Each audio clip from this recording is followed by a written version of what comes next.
দরসে তারা বিরালো রাতি আলোকিত করে নাও ভাই আমার। আলহামদুলিল্লাহি রাব্বিল আলামিন ওয়াসসালাতু ওয়াসসালামু আলা সাইয়্যিদিল মুরসালিন আম্মা বা'দ ফাআউযু বিল্লাহি মিনাশ শাইতানির রাজীম বিসমিল্লাহির রহমানির রহিম আসসালাতু ওয়াসসালামু আলাইকা ইয়া রাসূলুল্লাহ ওয়া আলা আলিকা ওয়া আসহাবিকা ইয়া হাবিবাল্লাহ আসসালাতু ওয়াসসালামু আলাইকা ইয়া নবিয়্যাল্লাহ ওয়া আলা আলিকা ওয়া আসহাবিকা ইয়া নূরাল্লাহ। মাদানী চ্যানেলের দর্শকবৃন্দ, দুরূদ শরীফ পাঠ করার অগণিত ফজিলত এবং বরকত রয়েছে। প্রিয় নবী রাসূল আরবি আখির নবী হযরত মুহাম্মদ সাল্লাল্লাহু তাআলা আলাইহি ওয়াসাল্লাম ইরশাদ করেন, যে ব্যক্তি আমার প্রতি একবার দুরূদ শরীফ পাঠ করে আল্লাহ তাআলা তার প্রতি 10টি রহমত নাজিল করেন। সল্লু আলাল হাবিব সাল্লাল্লাহু তাআলা আলা মুহাম্মদ সাল্লাল্লাহু আলাইহি ওয়াসাল্লাম। মাদানী চ্যানেলের দর্শকবৃন্দ, উপস্থিত হয়েছি দারসে তারাবি অনুষ্ঠানে। আর এই অনুষ্ঠানে আমরা কোরআন কারীমের কোনো একটি আয়াত নিয়ে আলোচনা করে থাকি। আজও এর ব্যথা ঘটবে না। আজ আমাদের অনুষ্ঠানের বিষয় হলো সব সাহাবী জান্নাতি। আল্লাহ সুবহানাহু ওয়া তাআলা কোরআন কারীমের মধ্যে ইরশাদ করেন, ওয়াস-সাবিকুনাল আউয়ালুনা মিনাল মুহাজিরিনা ওয়াল আনসারি ওয়াল্লাযীনা ইত্তাবাউহুম বিইহসানির রাদিয়াল্লাহু আনহুম ওয়া রাদু আন ওয়া আ'আদ্দা লাহুম জান্নাতিন তাজরি তাহতাহাল আনহারু খালিদিনা ফিহা আবাদা যালিকাল ফাওজুল আযীম।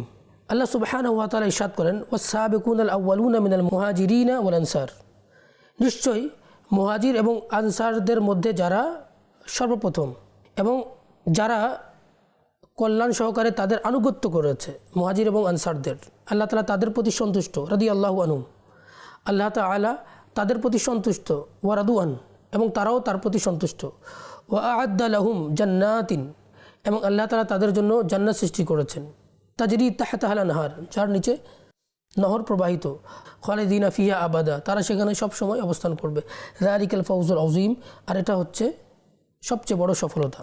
এই আয়াতের শুরুতে সাহাবা কেরাম রাদিয়াল্লাহু আনহুমের দুটি দলের কথা উল্লেখ করা হয়েছে। একটা হচ্ছে সাবেকিন মুহাজিরিন, অর্থাৎ ঈমান আনার ক্ষেত্রে যারা সর্বপ্রথম, তাদের ব্যাপারে মুফাসসিরিনদের উক্তি হচ্ছে যে এদের দ্বারা ওই সমস্ত লোকদেরকে বোঝানো হচ্ছে যারা দুটো কিবলার দিকে নামাজ আদায় করেছেন। আর একটি মতানুসারে যে যারা বদরের যুদ্ধে অংশগ্রহণ করেছে, অথবা এর দ্বারা যারা আহলে বাইতের রিদওয়ানদেরকে বোঝানো হয়েছে। আর সাবেকিন আনসার, অর্থাৎ আনসারদের মধ্যে যারা ঈমান আনার ক্ষেত্রে প্রথম ছিলেন, এদের দ্বারা ওই সমস্ত সাহাবা কেরামকে বোঝানো হচ্ছে বাইয়াতে উকবার মধ্যে যারা শরীক ছিলেন, এদের সংখ্যা ছিল 6 জন। অনুরূপ বাইয়াতে উকবায়ে সানি এর মধ্যে অংশগ্রহণকারী সাহাবা কেরামের সংখ্যা ছিল 12 জন। আর বাইয়াতে উকবায়ে সালেসার মধ্যে অংশগ্রহণকারী সাহাবা কেরামের সংখ্যা ছিল 70 জন। আর সবার ক্ষেত্রে আনসার এবং মুহাজিরদের মধ্যে সর্বপ্রথম যারা ঈমান এনেছিলেন তাদের মধ্যে হযরত আবু বকর সিদ্দিক রাদিয়াল্লাহু তাআলা সর্বপ্রথম, পুরুষদের মধ্যে, এবং নারীদের মধ্যে সর্বপ্রথম হলেন উম্মুল মুমিনিন হযরত খাদিজাতুল কুবরা রাদিয়াল্লাহু আনহু, এবং বাচ্চাদের মধ্যে সর্বপ্রথম হলো হযরত আলীউল মুরতাজা কাররামাল্লাহু তাআলা ওয়াজহাহুল করিম, এবং গোলামদের মধ্যে সর্বপ্রথম হচ্ছেন যায়েদ বিন হারিসা রাদিয়াল্লাহু তাআলা আনহু। এবং যারা কল্যাণ সহকারে তাদের আনুগত্য করে, অর্থাৎ মুহাজির এবং আনসারদের আনুগত্য করে, কিছু মুফাসসিরিন বলেছেন যে এদের দ্বারা মানে অন্যান্য যে মুহাজির আছেন, আনসার ছিলেন, তাদেরকে বোঝানো হয়েছে। আর একটা উক্তি অনুযায়ী সমস্ত সাহাবা কেরাম এই আয়াতের অন্তর্ভুক্ত। আর একটি উক্তি অনুযায়ী যে সাহাবা কেরাম অর্থাৎ মুহাজির এবং আনসারদেরকে আনুগত্যকারী ব্যক্তিদেরকে বোঝানো হয়েছে। আল্লাহ তাআলা তাদের প্রত্যেকের প্রতি আল্লাহ তাআলা সন্তুষ্ট, এবং তারাও আল্লাহ তাআলার প্রতি সন্তুষ্ট, এবং তাদের জন্য আল্লাহ তাআলা জান্নাতের ওয়াদা করে নিয়েছেন। তার মানে বোঝা গেল নবী করিম সাল্লাল্লাহু আলাইহি ওয়াসাল্লামের সমস্ত সাহাবী জান্নাতি। হযরত আব্দুল্লাহ বিন মাগফাল রাদিয়াল্লাহু তাআলা থেকে বর্ণিত, রাসূলুল্লাহ সাল্লাল্লাহু তাআলা আলাইহি ওয়াসাল্লাম ইরশাদ করেন, আমার সাহাবার ব্যাপারে তোমরা আল্লাহকে ভয় করো, তোমরা আল্লাহকে ভয় করো, তোমরা আল্লাহকে ভয় করো। কেননা যে তাদেরকে ভালোবাসলো সে আমার জন্যই তাদেরকে ভালোবাসলো, যে তার প্রতি বিদ্বেষ রাখলো সে আমার প্রতি বিদ্বেষ রাখলো, যে সাহাবা কেরামকে ভালোবাসলো সে আমাকেই ভালোবাসলো, যে সাহাবা কেরামের প্রতি বিদ্বেষ রাখলো সে আমার প্রতি বিদ্বেষ রাখলো। যে সাহাবা کرامকে কষ্ট দিল সেজন্য আমাকে কষ্ট দিল, আর অতি শীঘ্রই আল্লাহ তাআলা তার পাকড়াও করবে। মাদানী চ্যানেলের দর্শকবৃন্দ, তার মানে বোঝা গেল সাহাবা کرامকে কষ্ট দেওয়া মানে নবী করিম সাল্লাল্লাহু আলাইহি ওয়াসাল্লামকে কষ্ট দেওয়া। আজকে দেখা যাচ্ছে অনেকে সাহাবা کرامের ব্যাপারে মুখ খুলছে। আল্লাহ তাআলা যেন আমাদেরকে তাদের কুচক্র থেকে হেফাজতে রাখুক। নবী করিম সাল্লাল্লাহু আলাইহি ওয়াসাল্লামের সকল সাহাবী জান্নাতি, আল্লাহ তাআলা তাদের জন্য জান্নাতের ওয়াদা করে নিয়েছেন। আবার এই আয়াতে কারিমা দ্বারা এটাও বোঝা গেল নেকি করার ক্ষেত্রে প্রতিযোগিতা, যে আমাকে নেকির ক্ষেত্রে মানে এগিয়ে যেতে হবে, প্রতিযোগিতা করা দরকার নেকির ক্ষেত্রে, যে আমাকে বেশি সওয়াব অর্জন করতে হবে। আবার যারা ঈমান অবস্থায় সাহাবা کرامকে যারা দেখেছেন তারা হচ্ছেন তাবেঈ। নবী করিম সাল্লাল্লাহু আলাইহি ওয়াসাল্লাম বলেছেন উত্তম লোক হচ্ছে যারা আমার যুগের মধ্যে রয়েছে, এরপর যারা এর নিকটবর্তী যুগে রয়েছে, তারপর উত্তম হচ্ছে যারা তাদের পরবর্তী যুগে রয়েছে। হযরত আবু সাঈদ খুদরি রাদিয়াল্লাহু তাআলা আনহু থেকে বর্ণিত, নবী আকরাম সাল্লাল্লাহু আলাইহি ওয়াসাল্লাম ইরশাদ করেন, মানুষের উপর এমন এক যুগ আসবে যখন তারা অসংখ্য লোক সহকারে একত্রিত হবে এবং জিহাদ করবে। তাদেরকে জিজ্ঞাসা করা হবে যে তোমাদের মধ্যে এমন কোনো লোক আছে যে রাসূলুল্লাহ সাল্লাল্লাহু আলাইহি সাল্লামের সাহচর্য লাভ করেছে? লোকেরা বলবে হ্যাঁ আছে। তখন ওই ব্যক্তির কারণে তাদেরকে বিজয় দান করা হবে। আবার এক যুগ আসবে, এমন এক যুগ আসবে আর অনেক লোক জড়ো হয়ে তারা জিহাদ করবে। তাদেরকে জিজ্ঞাসা করা হবে যে তোমাদের মধ্যে এমন কোনো লোক আছে যারা ওই সাহাবা کرامের সান্নিধ্যে তারা থেকেছে, সাহাবা کرامের সান্নিধ্য লাভ করেছে? তখন জবাব আসবে হ্যাঁ আছে। তো আল্লাহ তাআলা তার কারণে আবার বিজয় দান করবেন। আবার এক যুগ আসবে যে লোকেরা জড়ো হয়ে জিহাদ করবে আর জিজ্ঞেস করা হবে তোমাদের মধ্যে এমন কেউ লোক আছে সাহাবা کرامে যারা সান্নিধ্য লাভ করেছে তার সান্নিধ্যে সে থেকেছে? তখন জবাব আসবে হ্যাঁ আছে। আল্লাহ তাআলা ওই ব্যক্তির বদৌলতে আল্লাহ তাআলা কী করবেন? মুসলমানদেরকে বিজয় দান করবেন। দেখুন এটা কেমন একটা সম্মান দেয়া আল্লাহ তাআলার পক্ষ থেকে। হযরত জাবির রাদিয়াল্লাহু তাআলা আনহু থেকে বর্ণিত, নবী করিম সাল্লাল্লাহু আলাইহি ওয়াসাল্লাম ইরশাদ করেন, ওই মুসলমানকে আগুন স্পর্শ করবে না যে আমাকে দেখেছে, এবং যে আমাকে দেখেছে এমন ব্যক্তিকে যে দেখেছে তাকেও আগুন স্পর্শ করবে না, অর্থাৎ যে আমার সাহাবাকে দেখেছে। আল্লাহু আকবার। নবী করিম সাল্লাল্লাহু আলাইহি ওয়াসাল্লামের সকল সাহাবী জান্নাতি, কোনো একজন সাহাবীর ব্যাপারে অন্তরে বিদ্বেষ রাখা যাবে না। আল্লাহ তাআলা যেন আমাদেরকে বোঝার তৌফিক দান করুক। আল্লাহ সুবহানাহু ওয়া তাআলা কুরআন কারীমের মধ্যে ইরশাদ করেন, আলা ইন্না আউলিয়া আল্লাহি লা খাউফুন আলাইহিম ওয়া লা হুম ইয়াহজানুন আল্লাযীনা আমানু ওয়া কানু ইয়াত্তাকুন। শুনে নাও, নিশ্চয়ই আল্লাহর ওলিদের কোনো ভয় নেই এবং তারা ব্যথিত হবেন না, দুঃখিত হবেন না। আল্লাযীনা আমানু, যারা ঈমান এনেছেন, ওয়া কানু ইয়াত্তাকুন, এবং যারা আল্লাহকে ভয় করেছেন। বলা হয়েছে যে আল্লাহ আজ্জা ওয়া জাল্লার যারা ওলি হবেন কিয়ামতের দিন তাদের কোনো ভয় থাকবে না, তারা ব্যথিত হবেন না।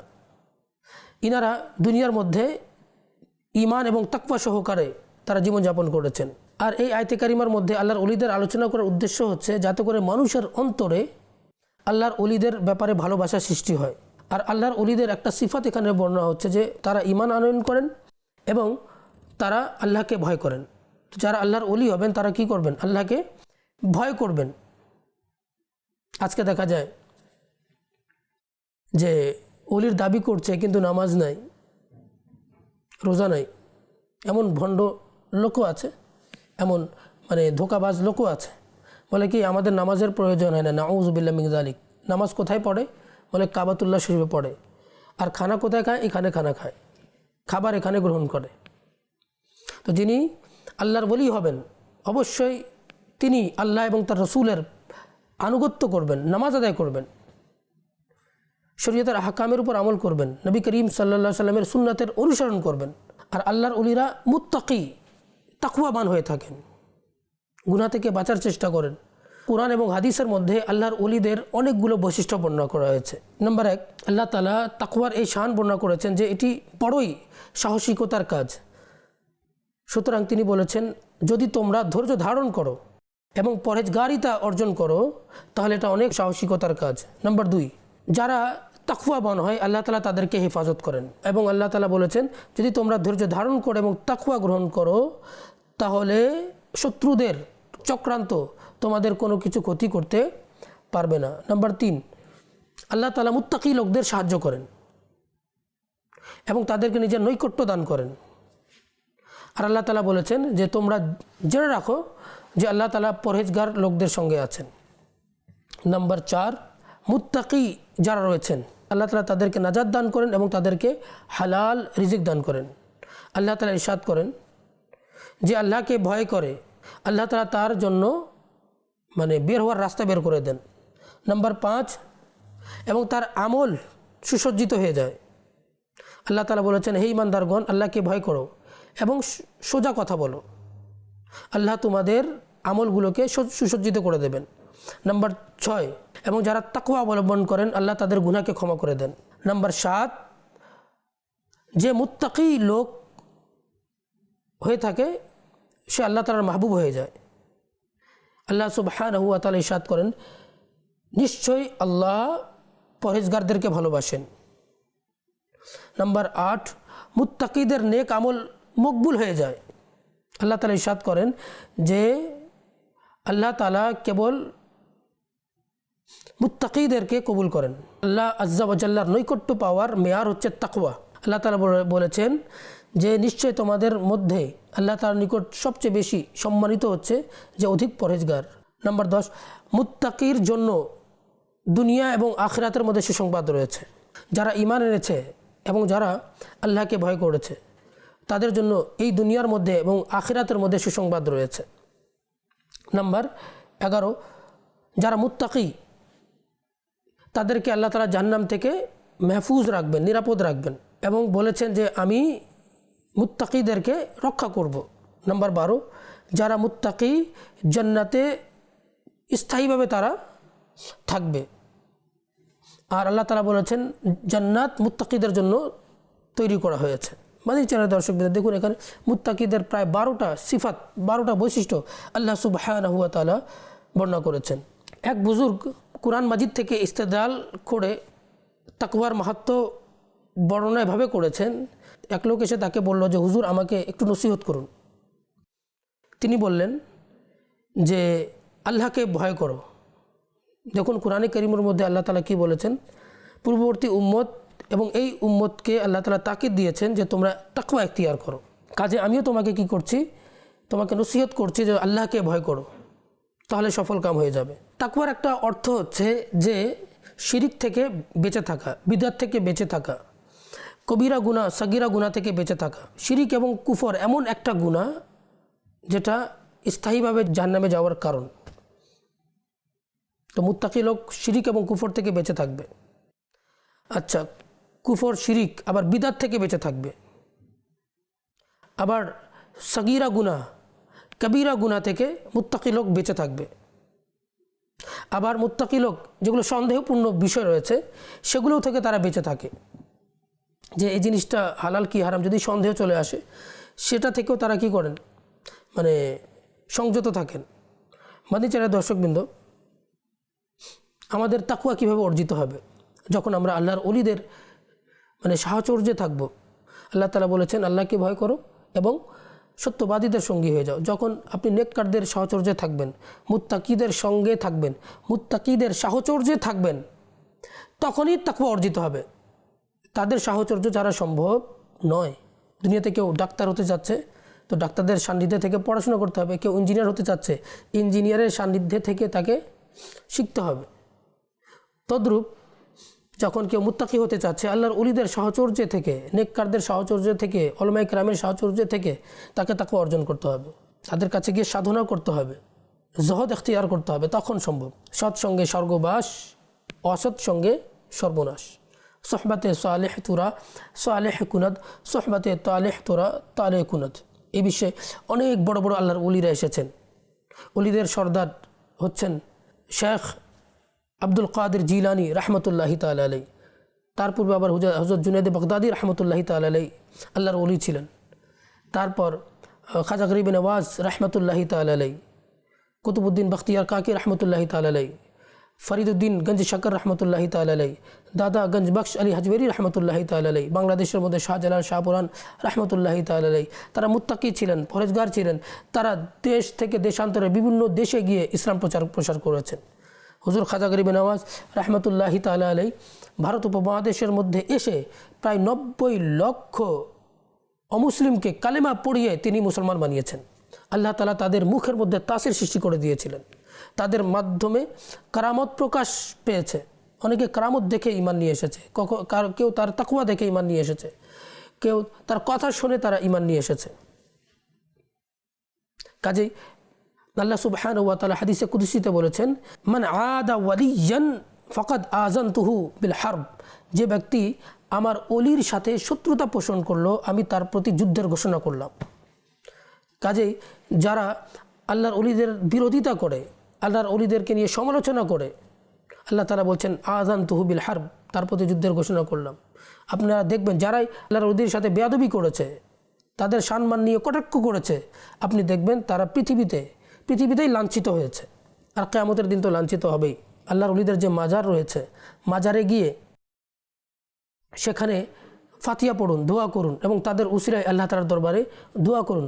আল্লাহ তাআলা তাদের উসিলায় আল্লাহ তাআলা আপনার দোয়া কবুল করবেন। কিন্তু হ্যাঁ, একটু খেয়াল রাখতে হবে যে মাজারে গিয়ে সাজদা থেকে দূরে থাকতে হবে। সাজদা করা যাবে না, সাজদা শুধুমাত্র আল্লাহ তাআলার জন্য। সেখানে গিয়ে ফাতিহা শরীফ পড়ুন, সূরা ইখলাস শরীফ পাঠ করুন, কোরআন শরীফ তিলাওয়াত করুন, সূরা ইয়াসিন পাঠ করুন। আর সেখানে পাঠ করে তাদের নামে ইসালে সওয়াব করুন এবং হাত উঠিয়ে আল্লাহ তাআলার কাছে দোয়া চান, মওলা করিম তোমার নেক বান্দার দরবারে এসেছি, মওলা এই নেক বান্দার উসিলায় আমার দোয়াকে কবুল করে নাও। দেখবেন আল্লাহ তাআলা এই নেক বান্দার উসিলায় আপনার দোয়াকে কবুল করবেন। দেখুন আজকে খাজা গরিব নওয়াজ রহমতুল্লাহি তাআলার মাজারে কত ভিড় লেগে আছে, সবাই তার দরবারে যায়, দোয়া করে। আল্লাহ তাআলা তার সদকায় সাধারণ মানুষের আল্লাহ তাআলা দোয়া কবুল করে নেন। এটা হচ্ছে নেক বান্দাদের আজমত, ফজিলত। এবং আল্লাহ তাআলার যে তারা দুনিয়াতে নৈকট্য অর্জন করেছিলেন, আল্লাহ তাআলার ইবাদত করেছিলেন, জিকির আসকার করেছিলেন, আল্লাহ তাআলার দ্বীনের জন্য নিজেদের জীবনকে যে উৎসর্গ করেছিলেন, আল্লাহ তাআলা তাদেরকে দুনিয়াতে এর পুরস্কার দান করছেন, আর আখিরাতের পুরস্কার তো দান করবেন। আল্লাহ তাআলা আখিরাতের ব্যাপারে তো বলেই দিলেন যে আলা ইন্না আউলিয়া আল্লাহি লা খাউফুন আলাইহিম ওয়ালা হুম ইয়াহজানুন, যে আখিরাতের দিন তাদের কোনো ভয় থাকবে না, কোনো দুঃখ বেদনা থাকবে না, তাদের কোনো টেনশনই থাকবে না, বরং আল্লাহর ওলিরা অনেক মানুষের শাফাআত করে তারা জান্নাতে নিয়ে যাবেন। মাদানী চ্যানেল দর্শকবৃন্দ, আল্লাহ তাআলা যেন আমাদেরকে আল্লাহর ওলিদের প্রতি ভালোবাসা রাখার তৌফিক দান করুক। আমিন বিজাহিন নবীল আমিন ওয়া সাল্লাল্লাহু তাআলা আলাইহি ওয়াসাল্লাম। মাদানী চ্যানেলের দর্শকবৃন্দ, আজ এই পর্যন্ত। আগামী অনুষ্ঠানে আবারও একটা নতুন বিষয় নিয়ে আপনাদের সম্মুখে উপস্থিত হব। ততক্ষণ পর্যন্ত ভালো থাকুন, সুস্থ থাকুন, মাদানী চ্যানেল দেখতে থাকুন। সল্লু আলাল হাবিব সাল্লাল্লাহু তাআলা আলা মুহাম্মদ সাল্লাল্লাহু তাআলা আলাইহি ওয়াসাল্লাম। দরসে তারা বিরালো রাতি আলোকিত।